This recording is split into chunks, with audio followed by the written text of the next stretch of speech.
Hello and welcome to Sensational South. I'm Harish Upadhyaya. Over the next 30 minutes, we bring you all the major news and newsmakers from South India. Our top story today comes from Karnataka. The probe into the Mangaluru blast has revealed some shocking details. Mohammad Sharik, the prime accused, in fact, wanted to detonate this bomb at a crowded place before it went off accidentally inside the auto. This blast has happened 4 weeks after the Coimbatore blast. Now, there are serious concerns about the radical terror in South India. Were there lapses on part of the investigating agencies and other agencies here in the state? Also, how can now the government ensure that this terror module in South India can be completely eradicated? We'll discuss that, but first the report.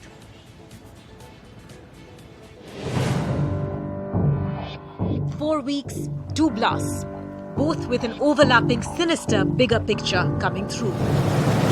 Mangaluru in Karnataka on the 19th of November, Coimbatore in Tamil Nadu on the 23rd of October.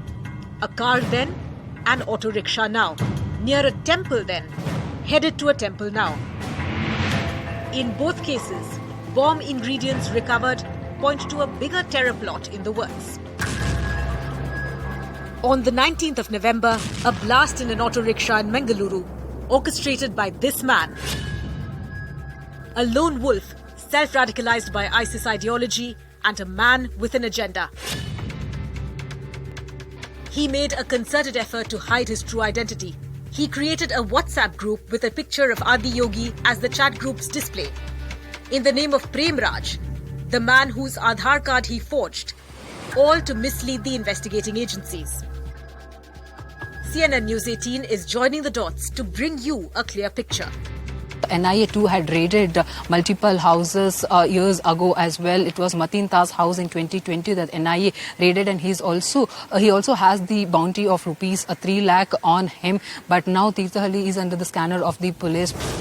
A blast in Mangaluru has blown the lid of a larger conspiracy.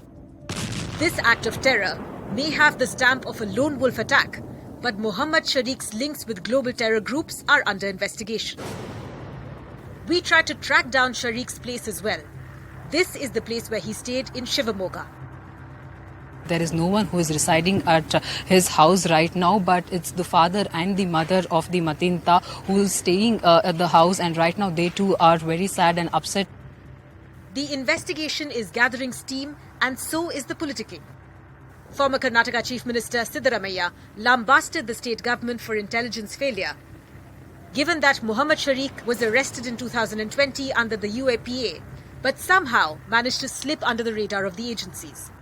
But Chief Minister Basavaraj Bommai declared that this is not the time for politics.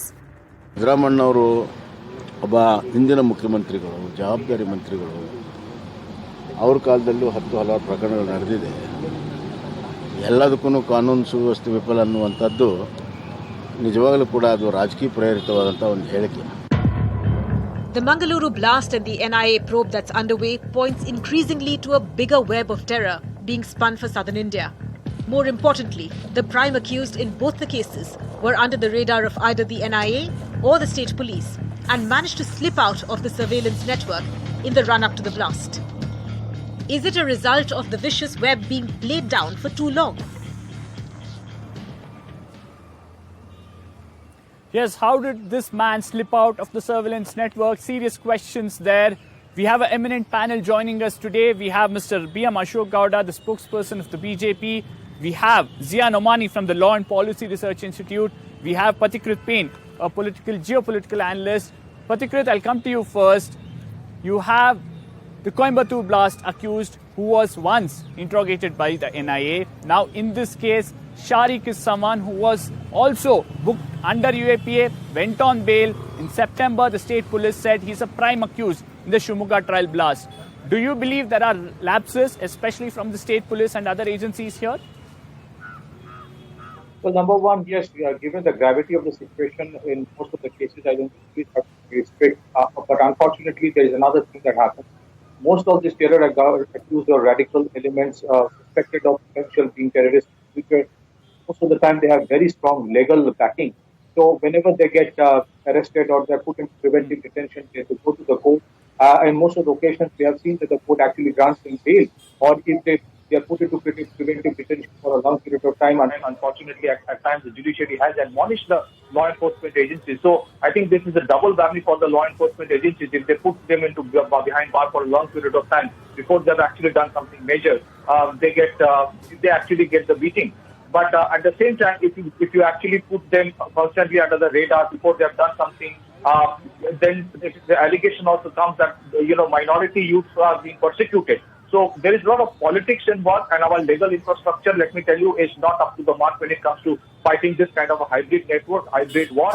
Somebody gets an Aadhaar card and there is absolutely fake documents. There is absolutely no law in this country, let me tell you. That whenever somebody takes a Aadhaar card with fake documents or actually makes a fake Aadhaar document, that he can be incarcerated in a jail for a 10-year imprisonment. There is nothing. So you just get an IPC 420 case. So unless we change our legal infrastructure, unfortunately, this kind of incidents will happen. In case of Tamil Nadu, something more sordid happens when the government was in denial. So let's not be in denial. There is an element of threat that is there. There is radicalization of Muslim youth happening online by radical Islamist preachers. That is a reality. And I think the law enforcement agencies and the community itself, the community is a very patriotic community. The community also has to take the honor that they stop it. Radicalization cannot be accepted, because it's only when somebody gets radicalized with very hardline views, then only that person starts converting himself into a terror module or a terror element. That's the conversion where the members of the terror organizations do. But the prime thing is radicalization. That radicalization has to be stopped. Government and the community both have to work together. Okay, I'll come to the community bit in a short while. I'll go to Mr. Nomani. Mr. Nomani, on the 19th, the Shivamogga Rural Police come out and say they have, in a way, cracked down on a ISIS module in Shivamogga. They had carried out a trial blast. They named Sharik as the prime accused. According to police's own admission, Sharik on the 20th of September took this house on rent in Mysuru. What does it say about the agencies here, especially the state police? See, it's a wonderful job being done by the police. The investigation is still underway, so there's not much that I can comment on the investigation. But yes, the police has done a great job over here. Anyone who has been tracked earlier for such kind of activity should have been traced in a better way. We missed over there, but I think the loopholes will be sorted. But one thing I would like to highlight here is that why such incidents happen in a pocket like Mangalore or coastal Karnataka? Who has made it a laboratory of such kind of radicalization and counter-radicalization? That's one thing that we will have to look further deeper. And the second point I would like to raise, the person who spoke before me, Mr. Gowda, he said that the community has to come up. Was any specific community targeted when Mahatma Gandhi was killed by Nathuram Godse? Why does people from our community have to come out all the time? The onus is not on us. Let us all collectively take the blame and try to stop the radicalization and de-radicalization. This is not a community-based issue at all.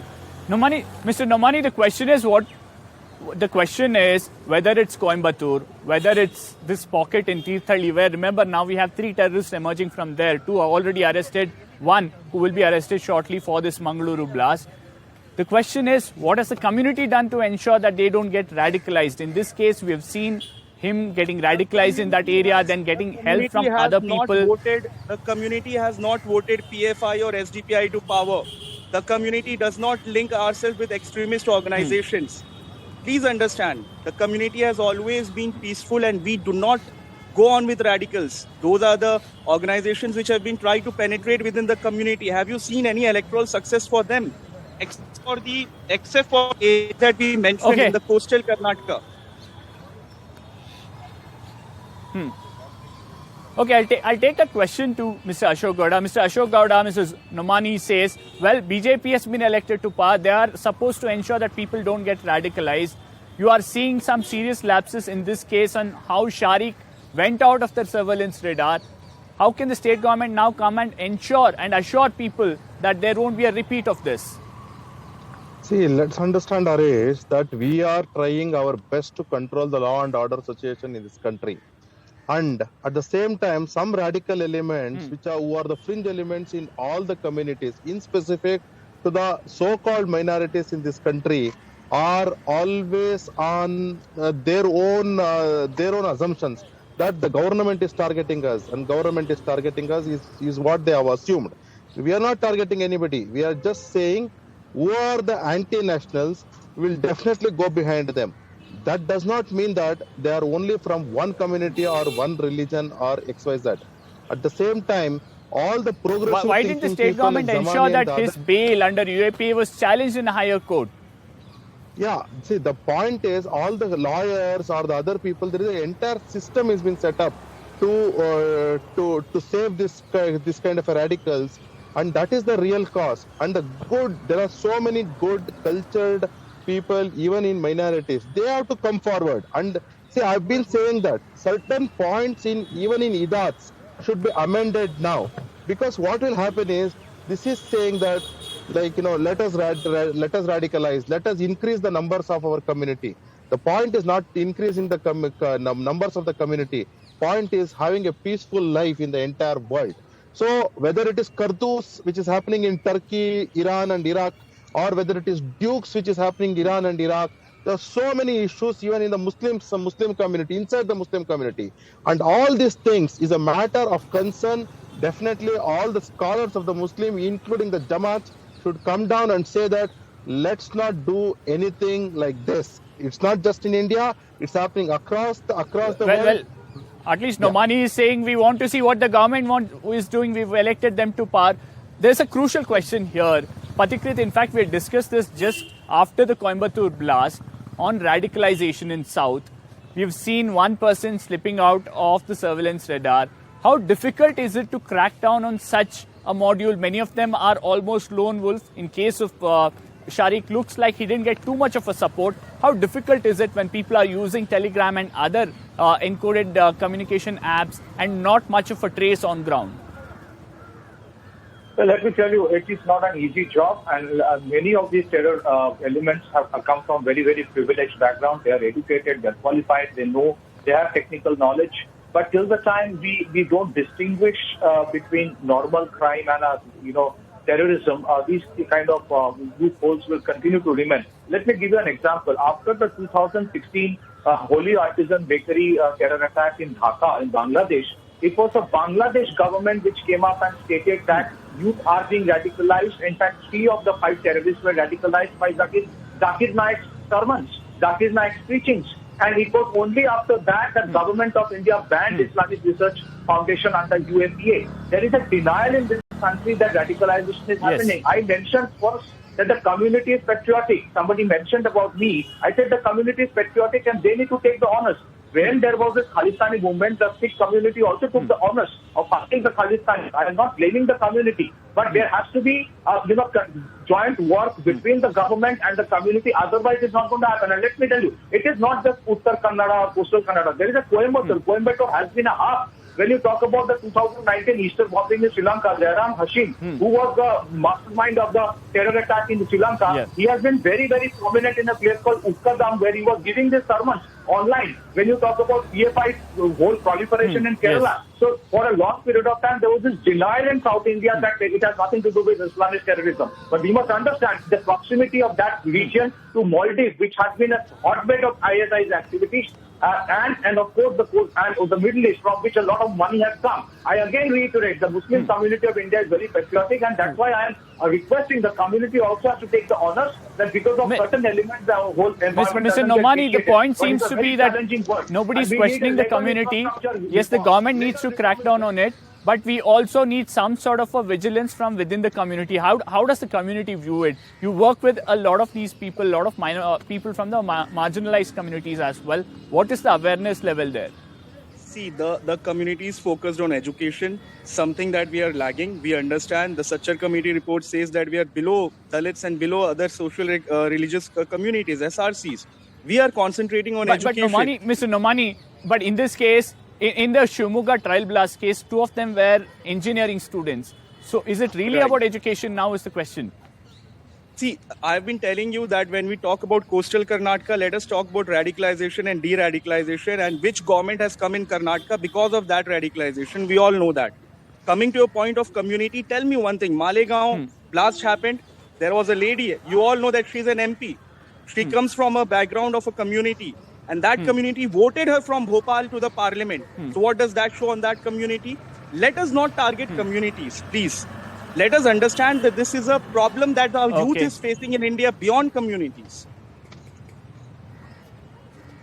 And that Okay, radicalization I'll have and to give the de-radicalization final has word to be Mr. controlled. Ashok Gowda. Mr. Ashok Gowda, we are heading into an election now. We know there are elements, radical elements active. How does this government ensure that there will be no other untoward incident? All that we've heard from the Home Minister so far is Katina Krama, stringent action, irrespective of what happens. Shimoga trial blast, that was the statement. We've had riots and communal clashes, that's the statement. When will we actually see some of these things being averted? See, most of them in Karnataka have been arrested and have been taken to the legal course of actions. But at the same time, see what our previous speaker was saying, that it is definitely a community responsibility. What has been taught in a lot of Jamaats today and lot of madrasas today is been radicalizing the youth of one particular community. So government per se, we have already passed an act in 2019 where an individual also can be declared as a terrorist, which was not available in the legal system of India, where the individual could be recognized as a terrorist. Okay. So only the groups could have been recognized as terrorists. But that will also not help, because at the same time we have 130 crore population. How can we go behind everybody? The Okay. point is very clear. Today, the so-called Jamaats or so-called groups, small groups, who are progressive thinking, even in the communities, have to come forward and have a vigilance on their own people and saying that this is not right. Okay. And I'm afraid we are running out of time, Mr. Ashok Gowda. But one thing seems to be very clear, that the modus operandi has changed in South India for these groups. It's just 2 or 3 people coming together and carrying out these acts. Perhaps the agencies too, enforcement agencies too, will now have to match their game. Well, hopefully that will happen in the coming days. Thank you, Mr. Ashok Gowda, Mr. Zia Nomani and Patikrit Payne for joining us. Well, time for a quick break now. On the other side, we'll get you all the other major stories from South India.